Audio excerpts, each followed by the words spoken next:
चलिए भाई, पॉलिटी पढ़ाना है आज। भाग 1 पढ़ा दिए हैं पूरी तरह से। तो सबसे पहले हम आपसे भाग 1 का बहुत सारा क्वेश्चन पूछेंगे, उसके बाद आपको पढ़ाएंगे भाग 2। ठीक है, तो क्वेश्चन पूछना शुरू करते हैं और आप लोग बताना शुरू कीजिए। बताइए, अनुच्छेद 1 में भारत को कितने नामों से पुकारा गया है? कौन कौन से? भारत और इंडिया। दूसरा क्वेश्चन, अनुच्छेद 1 में भारत को क्या कहा गया है? राज्यों का एक संघ। बताइए, सिक्किम को भारत का 22वां राज्य किस संविधान संशोधन के द्वारा बनाया गया? कितने लोग 35 कह रहे हैं? 36वां संविधान संशोधन 1975, क्योंकि 35वां द्वारा उसे बनाया गया था सारा। और कितनी तारीख को बनाया गया था? 16 मई 1975। अगला क्वेश्चन बताइए, झारखंड राज्य को किस राज्य से काट कर अलग किया गया था? बिहार से। तेलंगाना राज्य का गठन कब किया गया था? 2 जून 2014। बताइए, अगर किसी राज्य के नाम, सीमा, क्षेत्र इत्यादि में परिवर्तन करना है तो कौन करेगा? अरे कौन करेगा? सांसद भवन। चलिए बताइए, अगला क्वेश्चन, संविधान सभा में किस देशी रियासत ने भाग नहीं लिया था? हैदराबाद। भारत के संघ में हैदराबाद को किस तरीके से मिलाया गया था? लाठी डंडा। बता सही बात है। ऑपरेशन पोलो। ऑपरेशन पोलो या पुलिसिया कार्रवाई। बताइए, जम्मू कश्मीर का विलय भारत में कब हुआ था? बहुत सही, 26 अक्टूबर 1947। और जम्मू कश्मीर को मिलाने के लिए उसको एक स्पेशल आर्टिकल दिया गया था ना, आर्टिकल 370। बताइए, अगर विदेश से किसी राज्य को भारत में मिलाना है तो ये किस आर्टिकल के तहत? 2। आर्टिकल 2, 3, 1, मतलब 1, 2, 3, इसमें कोई भी परिवर्तन करना है। जैसे अभी आप सुन रहे होंगे, हाल में ये चर्चा उठ रही है कि भारत का जो नाम है, ये जो इंडिया है, इंडिया को समाप्त कर दिया जाए, केवल भारत रहेगा, क्योंकि ये हमारे लिए गर्व की बात है। ऐसा मानना है सरकार का, लेकिन हमको लगता है ये सब फालतू की बातें हैं। भारत के संविधान में साफ साफ लिखा गया है इंडिया दैट इज भारत, तो इसमें कौन सी कंट्रोवर्सी वाली बात है? और अगर ऐसा करना ही था तो 2016 में पिटीशन डाला गया था, 2020 में डाला गया था, तब तो सुप्रीम कोर्ट ने मना कर दिया और खुद बीजेपी वालों ने इस बात का विरोध किया था कि जो है उसे रहना चाहिए ऐसे। लेकिन ऐसा इसलिए हो रहा है क्योंकि इंडिया जो है ना, इस समय विपक्ष ने एक गठबंधन बनाया है और उसका नाम ही रख दिया इंडिया। ये लोग राजनीति, तो इसलिए राजनीति का ये मुद्दा हो गया है, बाकी इसमें कोई दिक्कत नहीं है। आप देखे होंगे कि अगर अंग्रेजी में पढ़ते हैं तो लिखा रहता है इंडियन कॉन्स्टिट्यूशन, और हिंदी में पढ़ते हैं तो भारत का संविधान, तो इसमें कोई डिफरेंट नहीं है। और ये बहुत पुराना नाम है, इंडस, जो सिंधु नदी है उसी के नाम से बना हुआ है, इंडस रिवर। इंडस से ऐसे सुधार होते होते ये इंडिया बन गया है, तो इसमें बहुत गड़बड़ वाली बात नहीं है। चलिए अगला क्वेश्चन बताइए, 2000 में कौन से 3 नए राज्यों का गठन किया गया था?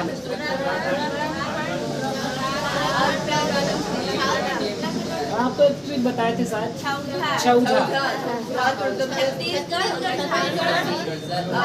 छत्तीसगढ़। उत्तराखंड, झारखंड। छत्तीसगढ़ को किससे काटा गया? मध्य प्रदेश। झारखंड को, उत्तराखंड को, इसको याद करने का तरीका है 1/9/15 सन 2000। 1 नवंबर, 9 नवंबर, 15 नवंबर सन 2000, और उसको बताए थे 2 जून 2014। अच्छा बताइए,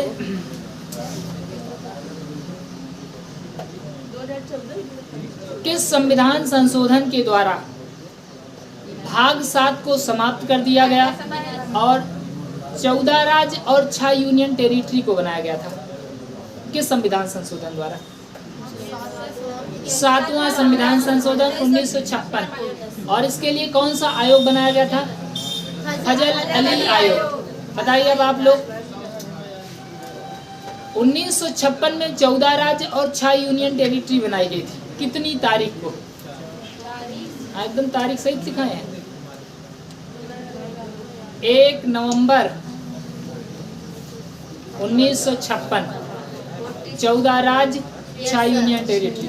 अगला क्वेश्चन बताइए, भाषा के आधार पर बनने वाला पहला राज्य कब बना था? कब? 1 अक्टूबर 1953, 2 अक्टूबर नहीं, 1 अक्टूबर 1953 को बना हुआ था। तो आई थिंक आपको सारा भाग याद है, मतलब मुझे भाग फर्स्ट पूरा याद है। चलते हैं अगले भाग की ओर, भाग 2।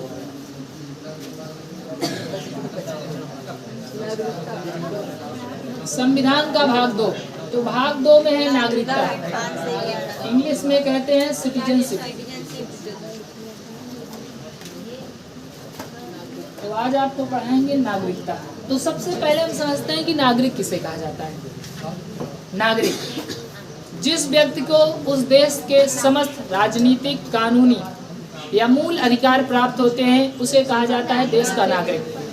जिस व्यक्ति को किसी देश के समस्त कानूनी अधिकार, राजनीतिक अधिकार और मूल अधिकार प्राप्त होते हैं उसे उस देश का नागरिक कहा जाता है।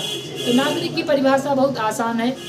जिस व्यक्ति को किसी देश का या उस देश का कानूनी अधिकार, मूल अधिकार या राजनीतिक अधिकार प्राप्त होता है उसे उस देश का नागरिक कहा जाता है, और इसी से बना हुआ है नागरिकता। इंग्लिश में कहते हैं सिटीजनशिप। तो नागरिकता के बारे में सबसे पहले बताया था अरस्तु ने। किसने बताया था? अरस्तु ने अपनी पुस्तक राजनीति में सबसे पहले इसका उल्लेख किया था। तो राजनीति नामक पुस्तक में अरस्तु ने सबसे पहले नागरिक शब्द का उल्लेख किया था, और उन्होंने बताया था कि नागरिक क्या होता है। नागरिक किसे कहा जाएगा? जिस व्यक्ति को उस देश के समस्त राजनीतिक, कानूनी और मूल अधिकार प्राप्त होते हैं उसे उस देश का क्या कहा जाएगा? नागरिक कहा जाएगा। तो नागरिक जिस व्यक्ति को क्या प्राप्त हो? समस्त राजनीतिक अधिकार, मूल अधिकार और कानूनी अधिकार। अगर ये 3 चीजें प्राप्त होती हैं तो समझ लीजिए वो व्यक्ति उस देश का नागरिक कहलाएगा। ठीक है। नागरिक होने की शर्तें हैं कि उसे उस देश का राजनीतिक अधिकार मिलना चाहिए, मूल अधिकार और कानूनी अधिकार। कानूनी अधिकार का मतलब है कि जो कानून बना हुआ है। तो कानूनी अधिकार तो अधिकांश लोगों को मिला होता है। मूल अधिकार कुछ मूल अधिकार विदेश के लोगों को दिया गया होता है, लेकिन कुछ ऐसे मूल अधिकार होते हैं जो केवल भारतीयों को दिए जाते हैं, जो भारत के नागरिक होते हैं। और राजनीतिक अधिकार, तो राजनीतिक अधिकार के बारे में हम आपको बता दे रहे हैं, क्योंकि मूल अधिकार तो पढ़ा दिया गया है। मूल अधिकार पढ़ा दिए ना, पूरा भाग 3 कंप्लीटली पढ़ा दिए हैं। आर्टिकल 12 से लेकर के 35 तक था, पूरा पढ़ा दिया गया है। तो कानूनी अधिकार, जो कानून होता है, ये कानूनी अधिकार। और बचता है राजनीतिक अधिकार। तो राजनीतिक अधिकार क्या होता है? देखिए, नागरिकों के पास 3 प्रकार के राजनीतिक अधिकार होते हैं। कौन कौन सा अधिकार? नंबर 1, चुनाव लड़ने का अधिकार। जैसे चुनाव लड़ना आपका मूल अधिकार नहीं है, चुनाव लड़ने का अधिकार। दूसरा, मतदान करने का अधिकार। और तीसरा है सरकार की आलोचना करने का अधिकार।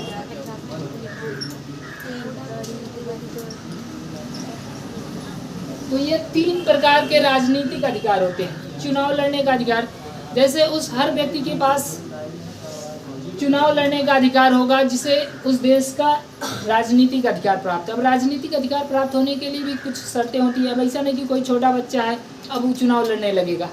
अब कम से कम मतदाता सूची में नाम होना चाहिए, उम्र का क्राइटेरिया होता है, ये सब चीज़ों को पूरा करना पड़ेगा। तो चुनाव लड़ने का अधिकार का मतलब है कि आप चुनाव लड़ सकते हैं। ठीक है। और चुनाव लड़ने के लिए भी कुछ क्राइटेरिया होती है। जैसे लोग चुनाव लड़ने जाते हैं तो नॉमिनेशन कराना पड़ता है, अपनी बताते हैं कि उनके पास संपत्ति कितनी है, कितना पैसा खर्चा करेंगे, क्या क्या चीज़ें, हर चीज़ बताई जाती है। और उनका नाम वोटर लिस्ट में है कि नहीं, कि फालतू लड़ने चले आए हैं, तो चुनाव लड़ने का अधिकार होता है। दूसरी चीज़ मतदान करने का अधिकार, आप खुद वोटिंग कर सकते हैं। तो वोटिंग करना हमारा मूल अधिकार नहीं है। क्वेश्चन कई बार पूछा गया है कि निम्नलिखित में कौन सा मूल अधिकार है या नहीं है, तो उसमें से पक्का एक दे दिया जाता है कि चुनाव मतलब मतदान करने का अधिकार। तो लोगों को लगता है कि मतदान करना ये तो पावरफुल चीज़ है, ये तो मूल अधिकार होना चाहिए। लेकिन बताइए, क्या हम आपको मूल अधिकार पढ़ाए थे? तो कहीं पर ये जिक्र किए थे कि चुनाव मतलब मतदान करना आपका मूल अधिकार है? नहीं बताए थे ना। तो मतदान करना मूल अधिकार है ही नहीं। मतदान करना कैसा अधिकार है? राजनीतिक। इनका संबंध राजनीति से है कि नहीं? भाई आप चुनाव लड़ोगे, इसका मतलब राजनीति में जा रहे हैं। अगर आप वोटिंग कर रहे हैं तब भी राजनीति को बढ़ावा दे रहे हैं, इसका मतलब। और सरकार की आलोचना, अगर आप आलोचना भी कर रहे हैं, इसका मतलब आप राजनीति करते हैं। देखो कुछ लोग हैं उनको कोई मतलब ही नहीं है सरकार क्या कर रही है, कोई मतलब नहीं। लेकिन कुछ लोग हैं अगर कुछ भी सरकार कर रही है तो पक्का कुछ आलोचना करेंगे। आलोचना करना अच्छा भी होता है। अच्छा क्यों होता है? अगर आलोचना ना की जाए ना तो सरकार निरंकुश हो जाती है। निरंकुश क्यों हो जाती है? जैसे आप मान लीजिए घूमना शुरू कर दें, आपकी आदत थोड़ी थोड़ी खराब होने लगी और आपके घर वाले आपको डांटे ओटे ना, कोई बात नहीं घूमते रहो, कुछ ना बोले, तो आप धीरे धीरे बहला टाइप की हो जाए। तो घर वाले आलोचना करना शुरू कर देंगे, एकदम बहला हो गया है, कोई टाइम का पता नहीं रहता, जब मन करता है घूमता रहता है। तो ये आलोचना है। तो आलोचना का मतलब ये नहीं कि आपको गाली दिया जा रहा है, वो सुधार के लिए होता है और ऐसा विपक्ष करती है हमेशा। तो आलोचना करना भी क्या है? आपका मूल अधिकार। इसीलिए हम लोग आलोचना कर सकते हैं। भाई आलोचना करना हमारा राजनीतिक अधिकार है कि नहीं? जैसे कोई सरकार कुछ भी गलत कदम उठाएगी तो हम लोग कह सकते हैं, लेकिन एक चीज़ याद रखिएगा, कभी भी खुल करके किसी का विरोध नहीं करना चाहिए, क्योंकि अगर आप खुल करके विरोध कर दिए तो जान लो अगर आपका विरोध हो गया तो हाँ, अगर गांव के प्रधान का सोच लीजिए, अगर गांव के प्रधान का भी खुल करके विरोध कर देते हैं तो मारपीट हो जाती है कि नहीं? तो प्रधानमंत्री और मुख्यमंत्री होते हैं। तो ये जो तीन अधिकार हैं, कैसे अधिकार हैं? राजनीति से संबंधित अधिकार हैं, इसीलिए इसे हम कहते हैं राजनीतिक अधिकार। तो नागरिकों के कितने राजनीतिक अधिकार? 3। चुनाव लड़ने का अधिकार और वोटिंग करने का अधिकार, और तीसरा सरकार की आलोचना करने का अधिकार। तो आलोचना करना मतलब समझ गए होंगे, कमेंट करना। आप कमेंट करने का मतलब ये नहीं कि nice pic, very nice pic, you are looking so cute, ये सब नहीं सोचो। कमेंट करने का मतलब फेसबुक वाला कमेंट। कमेंट का मतलब टिप्पणी करें आपके मन में जो है। समझ गए कि नहीं? तो आप समझ गए होंगे कि नागरिक किसे कहा जाता है? जिस व्यक्ति को उस देश के समस्त कानूनी अधिकार, मूल अधिकार और राजनीतिक अधिकार प्राप्त होते हैं, उसे कहा जाता है नागरिक। और नागरिक के बारे में सबसे पहले जानकारी किसने दी थी? अरस्तु ने दिया था। किसने? अरस्तु। और अरस्तु ने दिया था अपनी पुस्तक में राजनीति। इनकी पुस्तक का नाम था राजनीति। तो अरस्तु ने सबसे पहले अपनी पुस्तक राजनीति में नागरिक शब्द का उल्लेख किया और उन्होंने बताया कि नागरिक किसे कहा जाएगा। नागरिक किसे कहा जाएगा?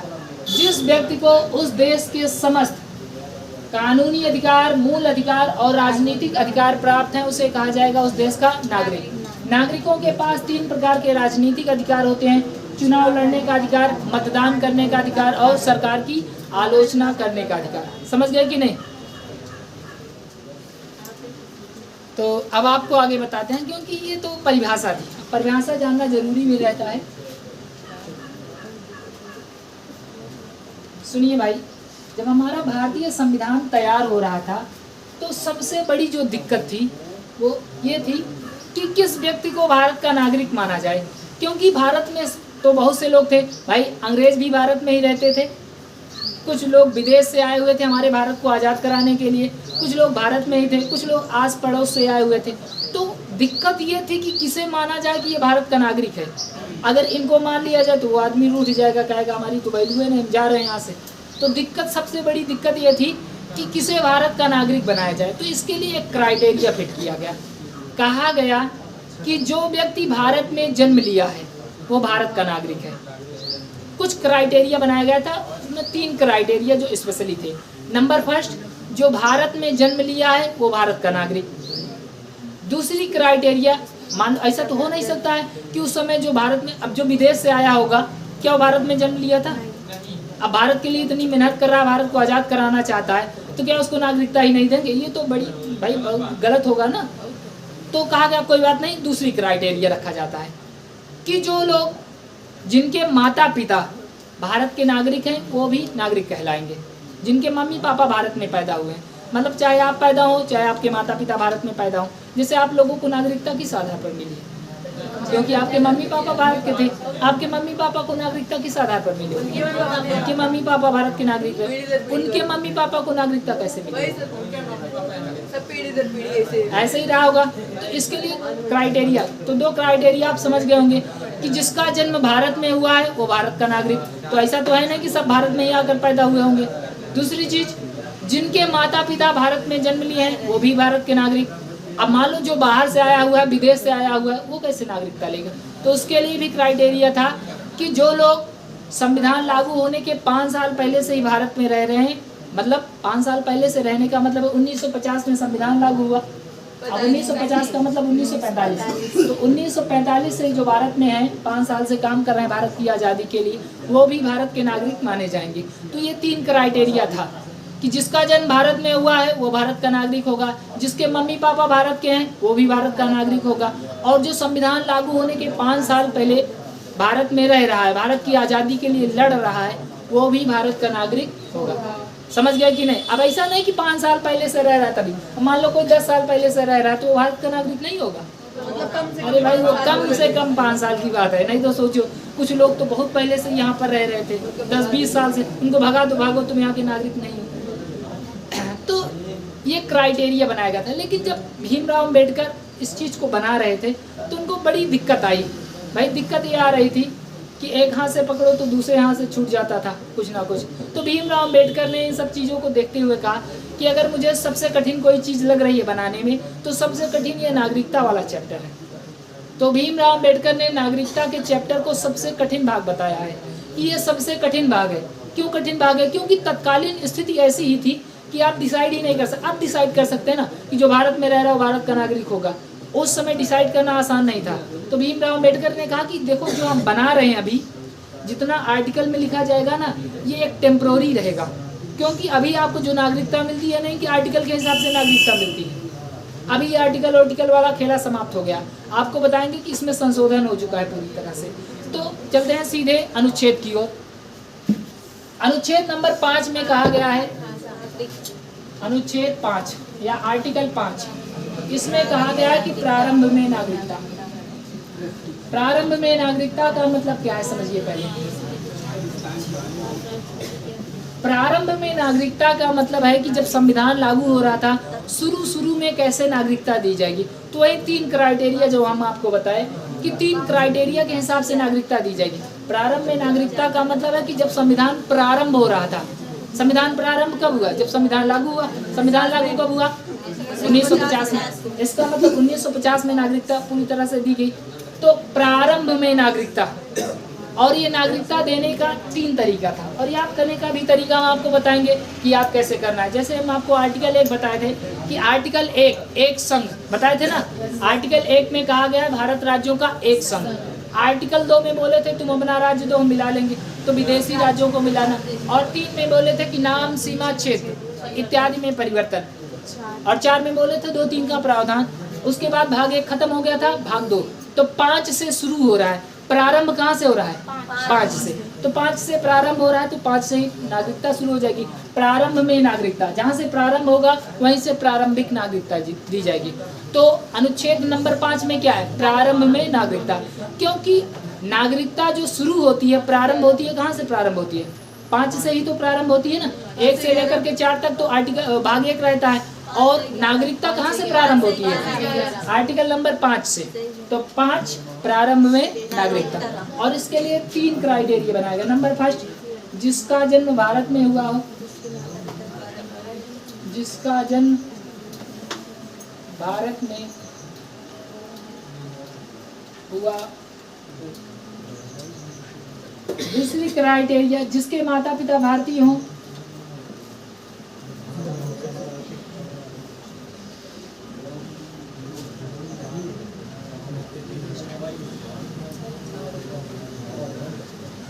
यहाँ पर माता पिता का मतलब माता या पिता, फ्लैश का मतलब समझते हैं, चाहे माता हो या पिता हो। और तीसरा था संविधान लागू होने के 5 साल पहले।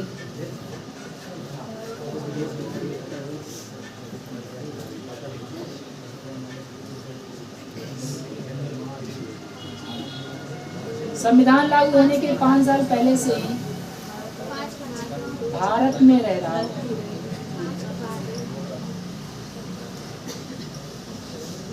तो आर्टिकल 5 में आपको जो याद रखना रहेगा है बस इतना कि 5 मतलब प्रारंभ में नागरिकता, क्योंकि 5 से ये नागरिकता वाला चीज प्रारंभ होता है, तो 5 से प्रारंभ हो रहा है तो प्रारंभ में ही नागरिकता देंगे। 5 मतलब प्रारंभ में नागरिकता, और इसके लिए 3 क्राइटेरिया कि जिसका जन्म भारत में हुआ है वो भारत का नागरिक होगा, जिसके मम्मी या पापा भारत के नागरिक हैं वो भी भारत का नागरिक होगा, और तीसरी चीज जो लोग संविधान लागू होने के कम से कम 5 साल पहले से ही रह रहे हैं वो भी भारत के नागरिक माने जाएंगे। समझ गए कि नहीं? तो भाग 5 को याद करना बहुत आसान है।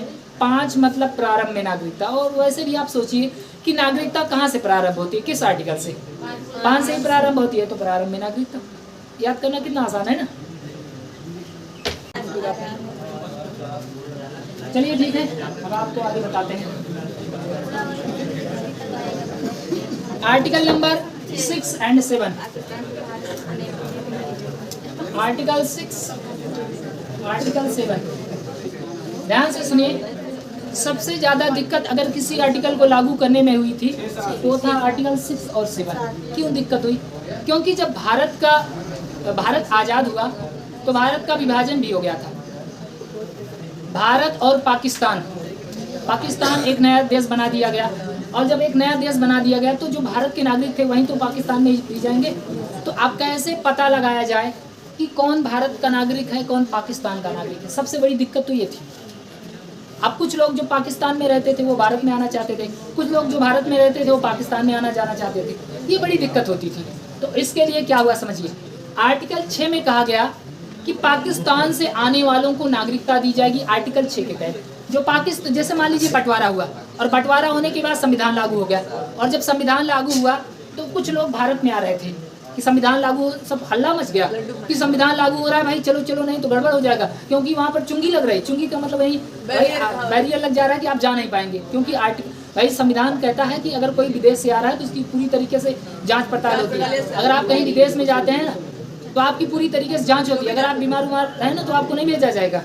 ऐसा इसलिए किया जाता है, अगर आप वहाँ मान लो मर गए तो भाई उनकी जिम्मेदारी बनेगी, मरे तो मरे कैसे, उनको जवाब देना पड़ेगा ना। इसलिए यहाँ से जाओ तो एकदम ठीक ठाक जाओ। तो आप ठीक ठाक जाते हैं तो वहाँ पर उनको जवाबदेही, अगर मर जाता है कोई तो जवाबदेही बनती है, नहीं तो बीमार रहोगे पहले से मर जाओगे। इसीलिए जितने भी आर्मी या मतलब जितना भी मतलब फोर्स वाली लाइन होती है इसमें जाने के लिए इतना टफ मेडिकल होता है, बहुत खतरनाक तरीके से होता है। अब हम आपको बताए थे ना, मेरे भाई का हुआ था एक एयरफोर्स में, उसका हम सिकंदराबाद लेकर के गए थे उसका, तो वहाँ पर रीमेडिकल दिया गया। हाथ टेढ़ा था, बताया गया 3 डिग्री। 3 डिग्री का मतलब समझते हैं आप, नाखून काटिए 2 दिन बाद जितना नाखून बढ़ जाए 3 डिग्री होता है। दूसरी चीज़ कान में, मतलब नाक में बोला था कि नाक में हड्डी टेढ़ी हो गई, अब ऐसा जुकाम उखाम के कारण हो जाता है। और तीसरी चीज़ बताया था कि कान में वैक्स है, तो दिन भर में कम से कम, मतलब उसके अंदर बहुत स्पिरिट था, बहुत जुनून था, तो दिन भर में कम से कम 100 पुशअप्स मारता था। 100 मतलब छोटा था लेकिन एकदम 100 मारता था। उसको हम अपने मामा के यहाँ भेज दिए थे, पार्क में जाता था, कम से कम 1-2 घंटे का मतलब मेहनत करता था। तो हाथ हो तो ठीक हो गया, क्योंकि 100 पुशअप मारने का मतलब अगर आपका 3 डिग्री टेढ़ा है तो आराम से ठीक हो जाएगा। और नाक वाला तो मामला जुकाम के कारण हुआ था, वो भी ठीक हो गया, और कान वाला भी ठीक हो गया था। लेकिन जैसे 10-15 दिन बीत गया था तो वहाँ पर गए, अब की बार पुणे में गया हुआ था, तो वहाँ पर पता है अब की बार रिजेक्ट हो गया उसका पूरी तरह से। और रिजेक्ट किस कारण हुआ पता है? कान में खूंट था, कान में खूंट होने की वजह से रिजेक्ट हो गया। हाँ तो ठीक हो गया, फिट हो गया, नाक भी फिट हो गया, केवल कान में खूंट होने की वजह से। सोचो, अब कोई जानता होता तो कान सफा न किया होता। नहीं, जो तो होता ही है ना। सफा कराए थे, लेकिन एक ही सफा कराए थे, क्योंकि एक में ही वैक्स दिया था। तो सोचो, मतलब इसे कहेंगे खराब किस्मत। भाई कान में खूंट होने, ये तो कोई मतलब डिसेबिलिटी नहीं है, होता किसी की हड्डी टेढ़ी हो, मतलब दिक्कत हो,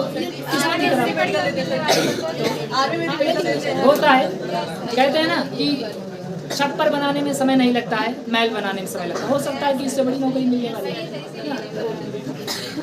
चलो फिलहाल अपने आर्टिकल पर आते हैं। आर्टिकल 6 में कहा गया था कि पाकिस्तान से आने वालों की नागरिकता, जो लोग पाकिस्तान से भारत में आना चाहते हैं उसको नागरिकता दी जाएगी आर्टिकल 6 के तहत। और आर्टिकल 7 में बोला गया था पाकिस्तान जाने वालों की नागरिकता। आप लोग सोच रहे होंगे जो पाकिस्तान में जा रहा है उसको हम नागरिकता क्यों दें? भाई अगर कोई अमेरिका जा रहा है तो अमेरिका वाले उसको नागरिकता दें, कोई लंदन जा रहा है, ब्रिटेन जा रहा है तो ब्रिटेन वाले नागरिकता दें, कोई पाकिस्तान में जा रहा है तो हम नागरिकता क्यों दें? तो यहाँ पर पाकिस्तान जाने का मतलब ये नहीं कि पाकिस्तान जा रहा है तो हम उसको नागरिकता देंगे, तुम पाकिस्तान जा रहे हो आओ तुमको नागरिकता दे दें, ऐसा नहीं है। पाकिस्तान गया कोई और पाकिस्तान जाने के बाद अब कह रहा कि अब हम फिर से वापस जाएंगे, तो एक तरीका 6 में समझिए, जैसे भारत का मैप आप देखें,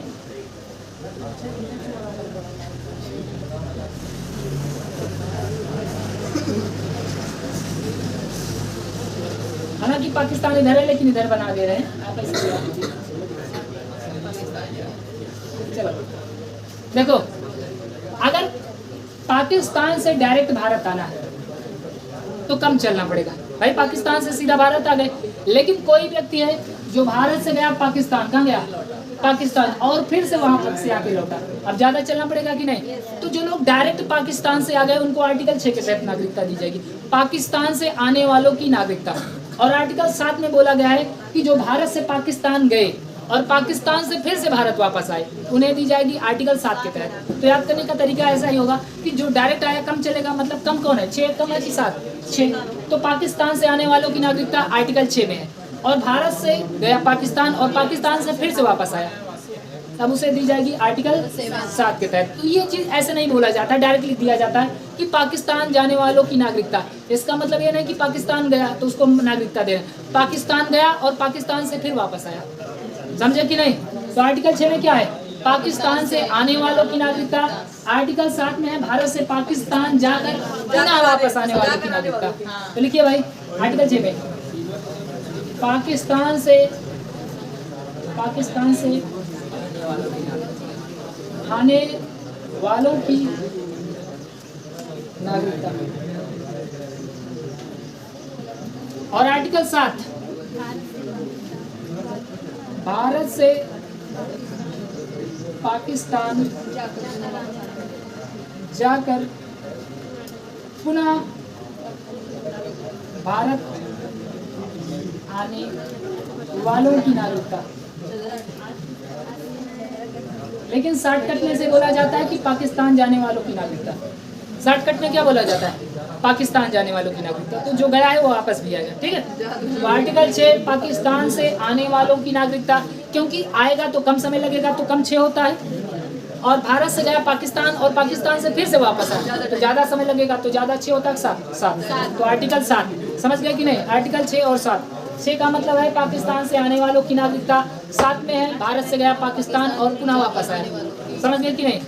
अगला आर्टिकल देखें, आर्टिकल नंबर 8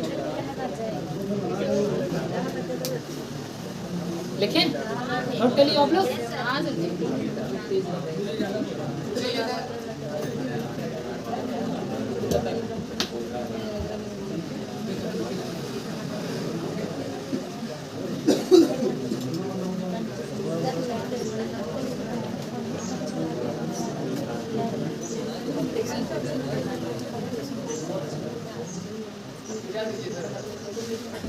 आपको ये नहीं समझ आता, आप लोग इतना गंदा लिखते हो तब भी कैसे देर लगाते हो? लड़कियां इतना सुंदर लिखती हैं तब भी जल्दी लिख लेती हैं।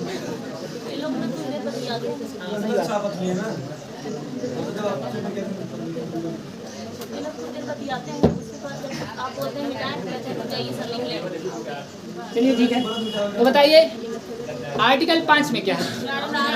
प्रारंभ में नागरिकता। और प्रारंभ में नागरिकता कैसे दी जाती थी? 3 तरीके से। कौन कौन सा तरीका था? जिसका जन्म भारत में हुआ है, दूसरा जिसके मम्मी पापा भारत के हों, और तीसरा कम से कम 5 साल भारत में रहा हो, भी संविधान लागू होने से। आर्टिकल 6 में क्या है? पाकिस्तान से आने वालों की नागरिकता। 7 में क्या है? अगला देखो क्या हुआ भाई?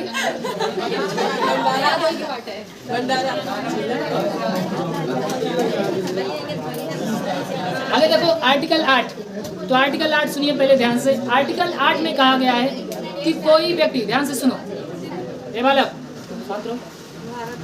कोई व्यक्ति जो भारत का नागरिक है, मान लीजिए वो विदेश में चला जाता है, जैसे कोई आदमी है भारत में रह रहा है लेकिन उसको पैसे की जरूरत पड़ी और चला गया सऊदी अरब, कमा रहा है, कंटिन्यू कमा रहा है, तो ऐसे आदमी को NRI कहते हैं। Non residence Indian.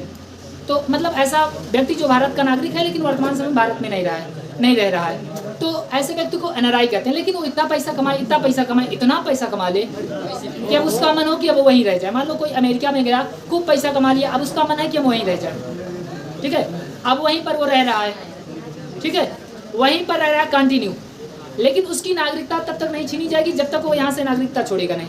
लेकिन भले ही वो विदेश में रह रहा है, उसे अभी भारत की नागरिकता दी गई है। तो आर्टिकल 8 भी यही कहता है कि अगर कोई व्यक्ति भारत का नागरिक है और विदेश में रह रहा है और वहाँ की नागरिकता नहीं लिया है, तब भी वो भारत का नागरिक माना जाएगा। तो भारत का है लेकिन विदेश में रह रहा है, रह कहाँ रहा है, विदेश में, लेकिन माना कहाँ का नागरिक जाएगा, भारत का ही नागरिक माना जाएगा। तो भारत का है लेकिन विदेश में रह रहा है, माना जाएगा भारत का नागरिक। अब जैसे आदमी सुने होंगे कि भारत में रह रहा होता है, चला जाता है विदेश। एक गाना भी इसमें चला था भोजपुरी वाला, सैया अरब गई लेना।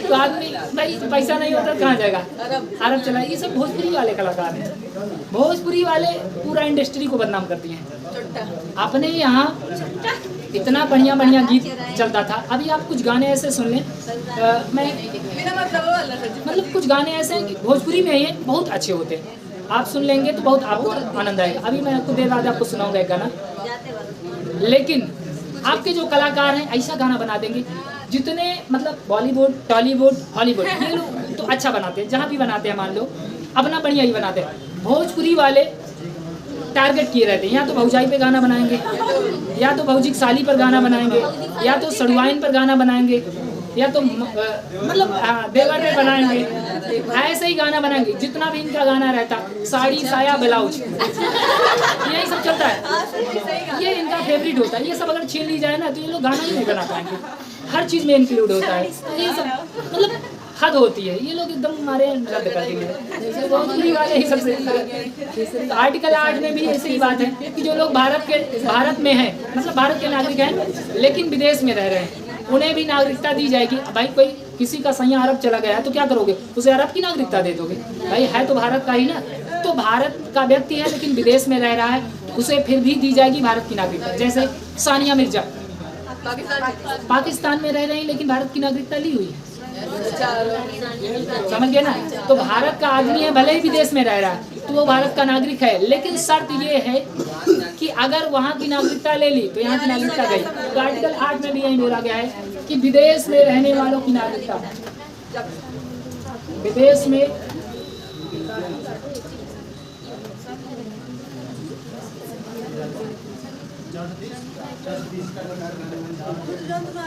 तो आर्टिकल 8 ध्यान से सुनिए। आर्टिकल 8 में आपको दो गोला दिख रहा है, एक गोला ये है, एक गोला ये है, ठीक है। आप समझ लीजिए यहाँ के नागरिक हैं, ये आपका देश है और आप विदेश में रह रहे हैं। अगर यहाँ का एक गोला खुला ऐसे तो ये बन जाएगा 9, और एक गोला खुला तो आप एक गोला से बाहर कर दिए जाएंगे। मतलब आर्टिकल 9 जब आएगा तो ये कहता है कि आप, आर्टिकल 8 में कहा गया कि भारत के हैं और विदेश में रह रहे हैं, तो आपकी नागरिकता ऐसी नहीं कि आप भारत के और विदेश में रहने लगे आपकी नागरिकता छीन ली जाएगी। विदेश में रह रहे हो कोई बात नहीं, रहते रहो, लेकिन अगर आपने गलती की, एक दरवाज़ा खुला तो वहाँ की नागरिकता गई।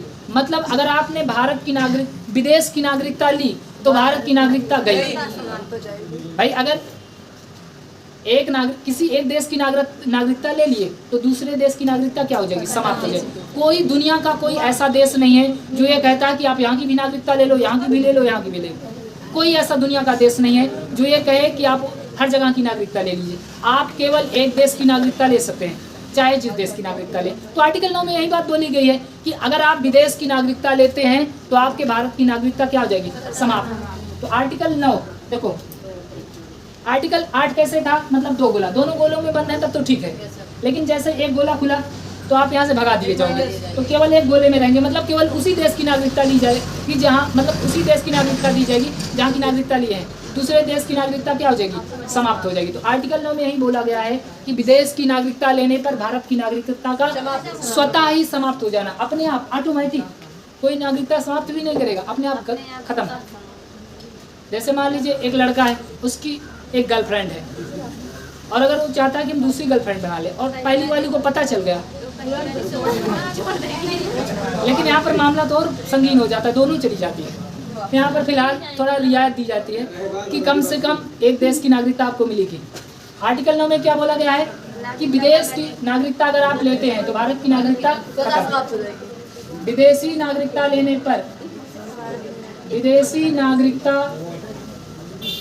पर भारत की नागरिकता का स्वतः समाप्त हो जाना। स्वतः का मतलब होता है ऑटोमेटिक, स्वतः समाप्त हो जाना। ठीक है, तो जितने राजदूत लोग रहते हैं तो भारत के नागरिक ही, लेकिन राजदूत नियुक्त किया गया है विदेशों में, किसी को चाइना में नियुक्त किया गया तो क्या वो चाइना का नागरिक हो गया? है तो भारत का ही, भारत की नागरिकता लिया हुआ है लेकिन रह कहाँ रहा है? विदेश में रहा है। तो आर्टिकल 8 के तहत उसे दिया गया है। आर्टिकल 8 के तहत उसे नागरिकता मिली हुई है क्योंकि है भारत का नागरिक, लेकिन वर्तमान समय में रह कहाँ रहा है? विदेश में रह रहा है। तो आर्टिकल 8 कहता है कि अगर आप भारत के नागरिक हैं, भले ही विदेश में रह रहे हैं, तो आपको आर्टिकल 8 के तहत नागरिकता दी गई है। तो आर्टिकल 8 में बोला गया है विदेश में रहने वालों की नागरिकता। जैसे मान लो कोई भारत का आदमी है और उसका बच्चा जाकर के विदेश में पैदा हो जाता है, तो अगर वो चाहे तो भारत की नागरिकता ले सकता है।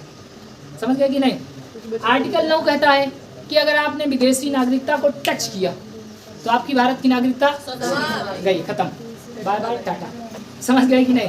तो आर्टिकल 8 और 9 एक दूसरे से रिलेटेड है। आर्टिकल 8 कहता है कि विदेशी नागरिकता भारत के हैं, विदेश में रह रहे हैं, कोई दिक्कत नहीं, लेकिन जैसे वहाँ से नागरिकता लिए तो यहाँ की नागरिकता गई। समझ गए कि नहीं? तो आर्टिकल 8 आर्टिकल 9 तो इसके लिए फिर प्रावधान होगा, दिक्कत हो जाती। हलाला जानते हैं? हलाला जानते हैं क्या होता है? क्या होता है? देखिए, हलाला एक कठिन प्रक्रिया होती है। जैसे मान लीजिए कोई मुसलमान महिला और उसको तलाक दे दिया गया किसी व्यक्ति के द्वारा, मतलब उसके पति के द्वारा, और जब तलाक दे दिया गया और उसका मन फिर से हो रहा है नहीं हमारी यही तो ज़्यादा बढ़िया थी, अब दूसरी ठीक नहीं लग रही उसको लग रहा है कि नहीं हम इसी से फिर से शादी करें। अब ये बहुत कठिन प्रक्रिया होती है, इसी को कहा जाता है हलाला। अब कैसे होगा? जैसे मान लीजिए उसने अपनी पत्नी को तलाक दे दिया और उससे फिर से शादी करना चाहता है, तो इसके लिए क्या करना पड़ेगा? उस महिला को किसी दूसरे व्यक्ति के साथ शादी करना पड़ेगा, और शादी करने के बाद एटलीस्ट कम से कम एक रात उसके साथ गुजारनी पड़ेगी, और एक रात गुजारने के बाद तब वो उससे शादी करने के लिए एलिजिबल हो जाएगा, और इसी को कहते हैं हलाला। अब बताओ कठिन प्रक्रिया है कि नहीं? तो ऐसे यहाँ पर भी है कि अगर आप नागरिकता छोड़ दिए और नागरिकता लेना चाहते हैं तो आप आइए, पंजीकरण करवाइए, कम से कम 7 साल रहिए, और भारत अगर आपके ऊपर फेवर रहा तब आपको नागरिकता दी भी जाएगी। ऐसा नहीं कि जो रूल बन गया है तो नागरिकता। अब जैसे राष्ट्रपति बनने के लिए शर्तें क्या होती है? भारत का नागरिक होना चाहिए, पागल दिवालिया ना हो, और भारत का नागरिक हो, 35 वर्ष की आयु पूरा कर लिया हो, तो क्या आप भारत के राष्ट्रपति बन सकते हैं? ऐसे बन जाते तो सब भारत के नागरिक राष्ट्रपति न बनते। तो इसकी प्रक्रिया कठिन हो जाती है। आप नागरिकता छोड़ दीजिए, फिर नागरिकता लेंगे, नानी याद आ जाएगी, बस हो जाएगा मामला गड़बड़। तो आर्टिकल 8 और आर्टिकल 9 समझ गए ना? मत करो, नोट करो जल्दी, 2 आर्टिकल टाइम हो गया है ना? क्या चीज आगे नोट कर लिए?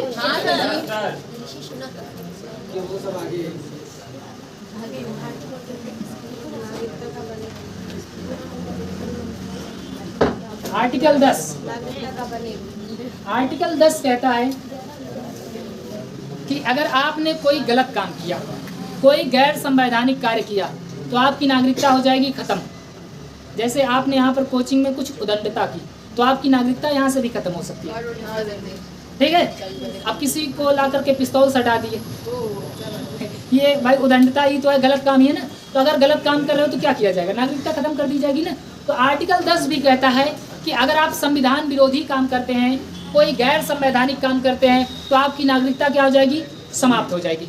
गैर संवैधानिक का मतलब क्या है? गैर संवैधानिक का मतलब कुछ भी हो सकता है भाई। संविधान से हटकर आप संविधान का पालन नहीं कर रहे हैं, सरकार जो नियम बना रही है उसको आप फॉलो नहीं कर रहे हैं, तो गैर संवैधानिक ही काम कर रहे हैं, तो नागरिकता समाप्त की जा सकती है। लेकिन देखो, सरकार की आंखों में जल्दी लोग चढ़ते नहीं। सुने होंगे यहाँ से सड़क पास नहीं हो पा रही, आदमी पास नहीं हो दे रहा, तो सरकार उनको ध्यान नहीं देती। लेकिन अगर सरकार चाह ली कि यहाँ से सड़क जाएगी और जाएगी, तो जान लो फिर चाहे जो हो जाए, जितना दिन घर बनाया है उसका भी पैसा लेगी, जितना दिन सड़क बनने में रुकी थी उसका भी पैसा लेगी, एकदम फिर याद दिला देगी उनको। तो सरकार मतलब खटकना नहीं चाहिए। आर्टिकल 10 कहता है कि अगर आपने कोई संविधान विरोधी काम किया, संविधान विरोधी कुछ भी हो सकता है, जैसे आप चले जाएं संसद भवन में, वहाँ पर थूक दें, कोई जज आ रहा है उसको थप्पड़ मार दें, कोई न्यायाधीश आ रहा है उसको गरिया दें, राष्ट्रपति की टांग खींच लें, है ना, कोई सांसद महिला उसकी चुटकी काट लें, ये गलत काम ही तो है, तो आपकी नागरिकता क्या कर दी जाएगी? समाप्त कर दी जाएगी। मतलब कुछ भी गलत करेंगे, संविधान विरोधी काम अगर आप करते हैं तो आपकी नागरिकता क्या हो जाएगी? समाप्त। तो आर्टिकल 10 कहता है कि अगर आप गैर संवैधानिक कार्य करते हैं, संविधान विरोधी कार्य करते हैं, तो आपकी नागरिकता समाप्त हो जाएगी। और यहाँ पर आपको शर्त दी गई है कि नागरिकता तब तक समाप्त नहीं होगी जब तक आप ये काम नहीं करते हैं। तो आर्टिकल 10 कहता है कि नागरिकता का बने रहना, और बनी कब रहेगी? जब तक आप ये काम नहीं करेंगे जो हम आपको बताए। चुटकी काटने का मतलब है कि वही मतलब संविधान विरोधी। जैसे हम आपसे कहें कि आप हमारे घर आइए, तो आप कहेंगे सर हम आपके घर तब तक नहीं आएंगे जब तक आप हमें छेना का रसगुल्ला नहीं खिलाएंगे। ये एक कंडीशन रख रहे हैं आप, तो हम कहेंगे मत आओ, कौन सा हम आपको खिलाने वाले हैं। समझ गए कि नहीं? हाँ, आजकल तो ये बड़ी दिक्कत है कि अगर किसी के यहाँ जाओ और बढ़िया उसको पूरी खिलाओ, रसगुल्ला खिला दो, सब कुछ खिला दो, लेकिन आदमी का मुँह टेढ़ा टेढ़ा रहता है। जब तक उसको खिलाना दो, उसको खिलाना दो, खिलाने का मतलब ये वाला खींच खींच के, तब तक आदमी का मुँह सीधा ही नहीं होता है, पता नहीं क्या, तो गड़बड़ हो जाता है। आर्टिकल 10 में आपको कंडीशन बताया गया। क्या बताया गया? कंडीशन, कि आपकी नागरिकता तब तक समाप्त नहीं होगी जब तक आप संविधान विरोधी कार्य नहीं करते। मतलब आपकी नागरिकता बनी रहेगी। कब तक बनी रहेगी? जब तक आप संविधान विरोधी कार्य नहीं करते हैं। तो यहाँ पर हम लिख सकते हैं नागरिकता का बने रहना, नागरिकता का बने रहना। और कंडीशन क्या है? संविधान विरोधी कार्य, आप संविधान विरोधी काम कर रहे हैं।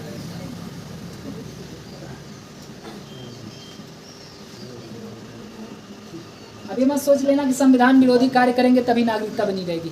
यहाँ पर इसका नेगेटिव सेंस है, ठीक है। तो आर्टिकल 10 में है नागरिकता का बने रहना। और आर्टिकल 11, तो नागरिकता संबंधी कानून बनाएगा संसद का गृह मंत्रालय, संसद का गृह मंत्रालय। तो यहाँ पर लिखा गया 11 और 11 गृह मंत्रालय।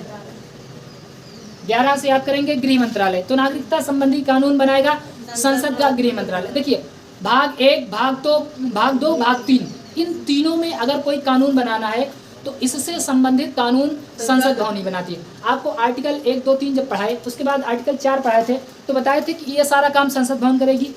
भाग 3 पढ़ाए थे तो भाग 3 का लास्ट वाला आर्टिकल पढ़ाए थे, आर्टिकल 35। तो आर्टिकल 35 में बताए थे कि मूल अधिकार संबंधी कानून जो है वो बनाएगा कौन? संसद। और यहाँ पर भी लास्ट वाला, सब में लास्ट वाला है। तो लास्ट वाले में बस इतना याद रखिए कि संसद कानून बनाएगी। तो चाहे भाग अनुच्छेद 4 हो, अनुच्छेद 11 हो या अनुच्छेद 35 हो, सब संसद बनाएगी। तो आर्टिकल 11 कहता है कि नागरिकता संबंधी कानून संसद का गृह मंत्रालय बनाएगा। मान लीजिए आपसे क्वेश्चन पूछा गया कि बताइए नागरिकता संबंधी कानून कौन बनाएगा, और ऑप्शन में दे दिया गया गृह मंत्रालय, संसद भवन, विधानमंडल, ऐसे। तो आप किसे बताएंगे? गृह मंत्रालय, क्योंकि गृह मंत्रालय जो है वो संसद भवन के अंतर्गत आता है। लेकिन अगर गृह मंत्रालय ना दिया जाए तो संसद, यहाँ पर लिख लिया है ना, संसद का गृह मंत्रालय। तो आर्टिकल 11 गृह मंत्रालय। आर्टिकल 11 में क्या है? गृह मंत्रालय। एक बार फिर से पूरा रिकॉल करते हैं।